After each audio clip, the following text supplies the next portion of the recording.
Every great hero needs a memorable villain, and Howard Crowley proves that sometimes the most dangerous enemy isn't actually hiding in the shadows. He is wearing a sheriff's badge. I'm Duncan MacLeod of the Clan MacLeod, born 400 years ago in the... well, no, not really. That was a TV show called Highlander. So, just listen to Rockin' at the Movies with me, Adrian Paul, and Shane comley-White, and you'll learn some interesting facts. Hello and welcome everybody, my name is Shane comley-White and this is Rocking at the Movies, and today we are going to be breaking down who Howard Crowley actually was. And we're going to be doing a little bit of a deep dive into what kind of character he is, what kind of swords he used, and how interesting it is that he played this particular role, and also another role that you might not know of at a later stage within the Highlander series. So stay tuned, you don't want to miss out on all the information that we have got for you that is coming up shortly. Now, if you haven't seen the previous episode or the previous video where we did a breakdown on this particular episode of the Highlander series, and this is called Innocent Man.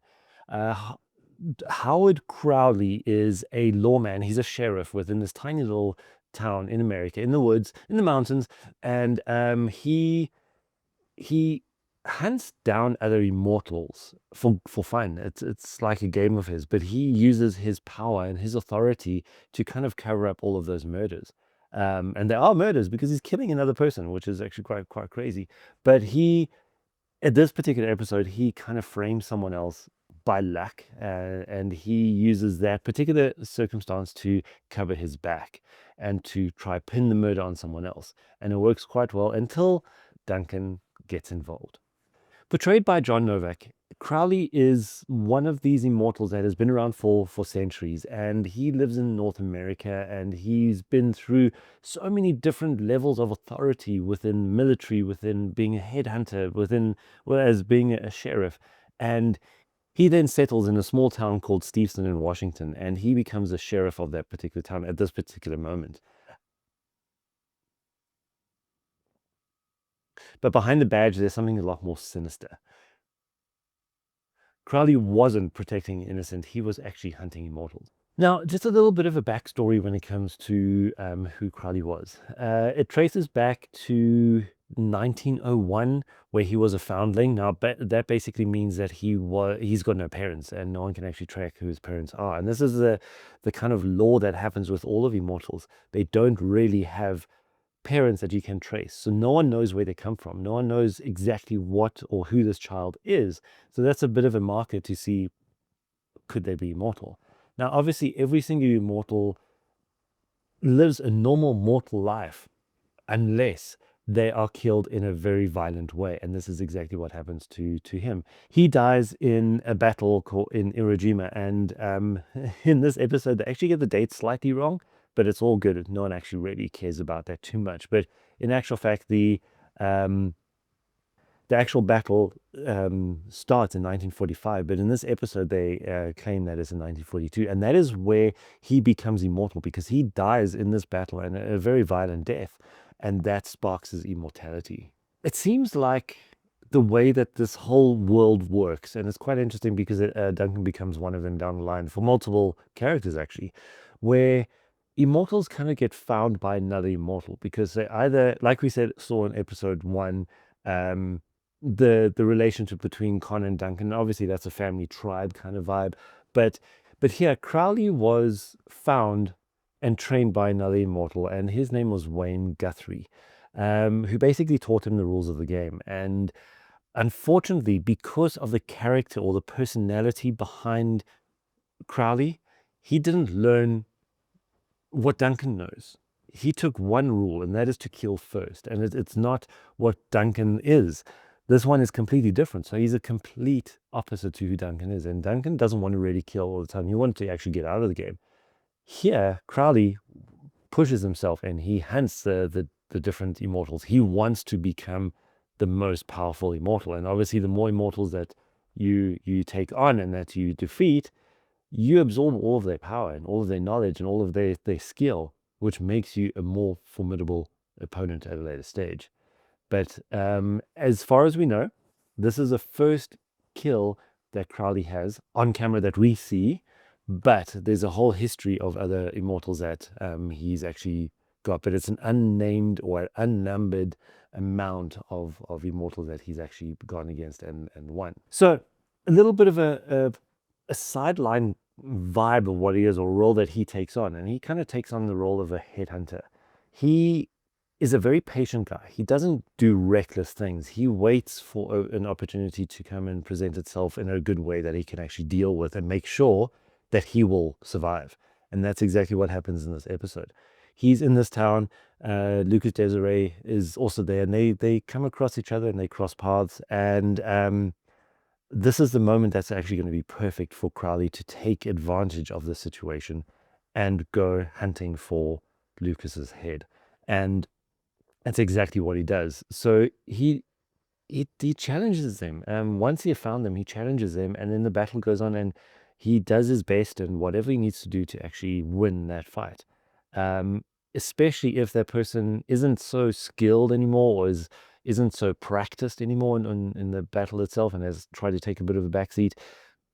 Crowley just takes advantage of that. He doesn't think twice. He'll just go straight in and get the prize. He is hunting for people's heads for the ultimate prize of the game. So a little bit of the events of the Innocent Man and how it all worked out. So Crowley comes to this little town in Steveston, and he then is the sheriff. He's the new sheriff. Everybody loves him, and he's got everybody on his side and everything else like that. He then comes across, or they cross paths. Lucas Desiree and Crowley cross paths. From that moment on, Crowley's target is now going to be him. No matter what happens in the town itself, he's going to go after that particular immortal, and he wants his head. So a whole event happens. The entire sword fight that happens in the background, we don't really see it. We just see the effects of it. We see a lot of lightning, especially when the quickening happens, when the kill happens. But Crowley is presented with an opportunity that is actually brilliant for him, and that is where Leo stumbles across this entire battle. He witnesses the killing. He witnesses the lightning and the quickening that's happening, and the explosions and the after effect and what actually happened with that. And this is where Crowley was a little bit sneaky. He walks in, catching Leo red-handed, holding the murder weapon in his hand from standing right over the body that's right in front of him. And at that particular moment, he just used that opportunity to pin that murder and frame everything onto Leo himself. So in a way, he's quite an opportunist.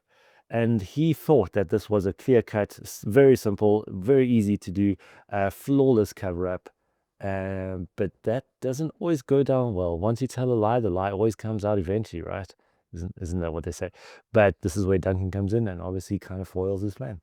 The episode begins at this cabin where Lucas Desiree dies, and it also ends at the cabin itself as well. And this is where the battle between Duncan and Crowley actually happened.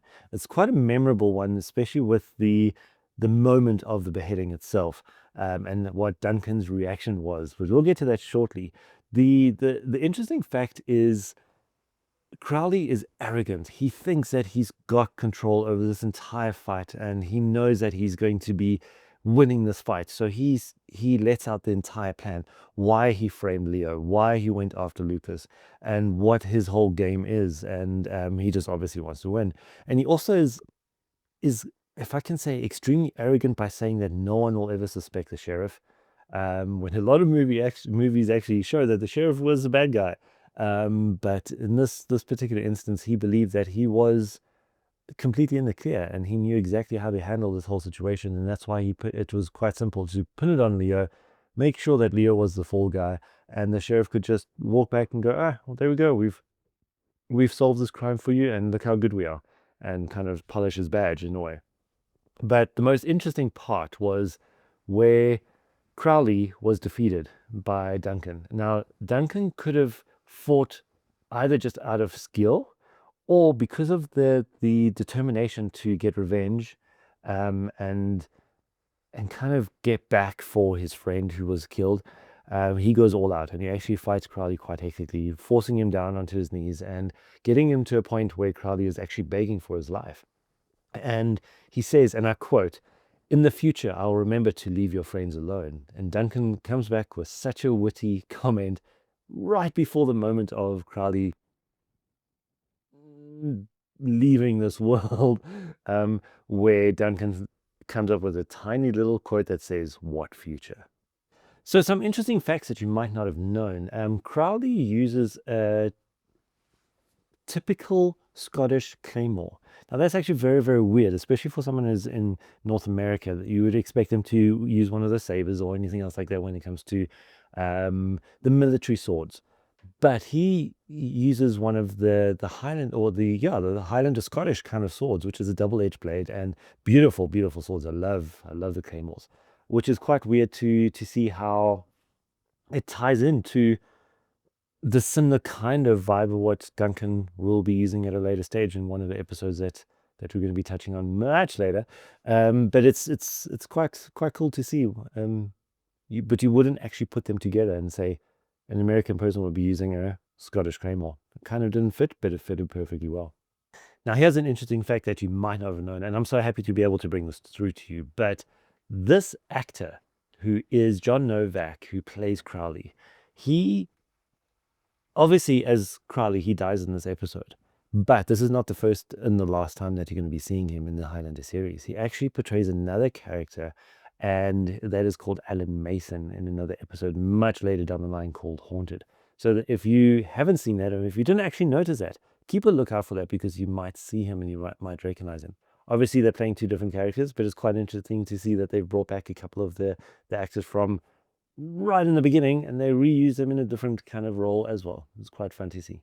So as a bit of a final thought, I just wanted to leave you with this and say that Crowley is one of the most memorable villains that Duncan actually has to go up against. And there are some that are fantastic villains, but I would actually say that Crowley is one of the most, because it actually shows us a side of Duncan that we might not have ever seen because of the effect that his friend had died through his hands, or by his hands.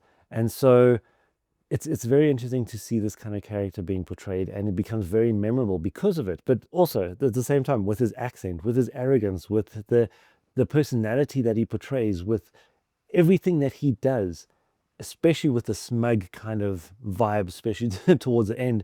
And then that all breaks where he begs Duncan for forgiveness in a way and says that if you leave me alone, I'll never go after any of your friends again, kind of vibe. But it also shows who Duncan is. It shows that don't push the wrong buttons of Duncan MacLeod, because he will go all out and do what he has to do, either out of revenge, but not in a sadistic kind of way, but in a very how can I say, very supportive way, very humbling way, and also a very personal way for the people that mean so much to him. He'll do whatever he has to do.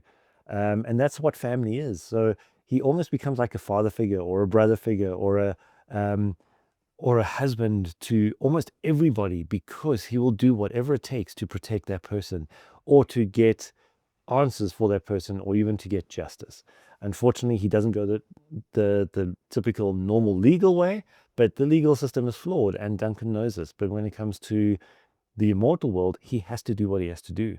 So this is where Crowley brings out that personality from Duncan, and it's great to be able to see that. So yeah, I hope that you enjoyed this episode. And if you have not seen this episode of the Highlander Innocent Man itself, go watch it. You can see it wherever you want. It's all out there. It's on a lot of the streaming platforms. Please go watch it. You'll have a lot of fun. And if you have enjoyed this episode, I'd like to encourage you to like and subscribe, and also give me your take on what kind of person Crowley was. Did you enjoy him as a villain or as one of Duncan's nemesis? Or do you think he could have been better, stronger? Could he have a bigger role? Should he have had a bigger fight scene with Duncan? I'd love to hear your comments. Don't forget, like, subscribe, comment, hit the notification bell, because we are going to be coming back with a lot more information every single week for you. You do not want to miss out. And don't forget that this channel is the only one.